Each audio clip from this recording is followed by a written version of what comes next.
Inniu táimid go ddírí iste Gníomhachtaí an tSamhraidh, agus deanfaimid gitabug play gramadaí fásta. Argamis an seanachal dus.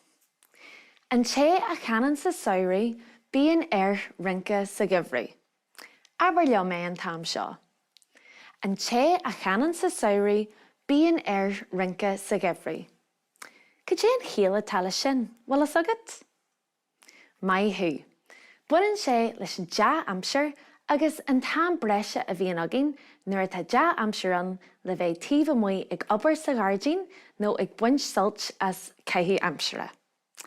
Is brá lomsa a bheith taobh amuigh ag imirt pella agus comógaíochta nuair a bhíonn an ghrian ag solsiú. Cad féadsa, go dé dhéanann tosa sa dea amsir.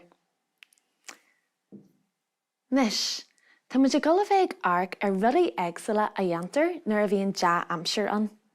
Agus nuair tá muid go fríd na habartí seo, dean seic an jiglaat a rudarbí a thuirt faoi deara fan ocail dearana in ngach phrása. Ag drapaí sléimhe. Ag iompar na móna a bhála. Ag marcaíocht na donta. Ag lumaí na géire. Agus ag sú na gréine. Well, thugtaí rudarbí faoi deara fan ocail dearana? Mai hu. Tá form spéisialta ag gaeilge-foghlaim an ginideach in úsáid leis an ainm bríomhra. Mar hampla slíú ach ag drapaí sléimhe. Móin ach ag iompar na móna a bhála.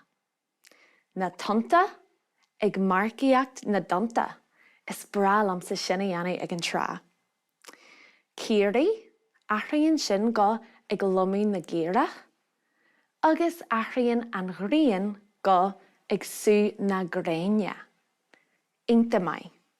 Nis, dig le codí lom na pictar a chur leis an abairt cheart. Dus, ag drapaí sléimhe. Cá bhfuil an pictar den duine an slíú? Uas. Sin é. Ag iompar na móna a bhála. Well is a cá bhfuil sin? An bhóin? Seo é híosan seo. Ionta mai. Cad faoi ag marcaíocht na donta? Sin é híosan sin. Ag lumaí na géire.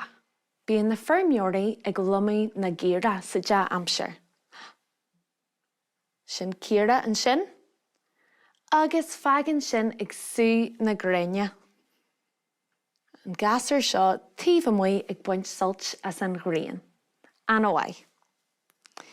Nis, tá muid go sortal a dhéanamh na pictar idir obair feirme agus caithfí amsire.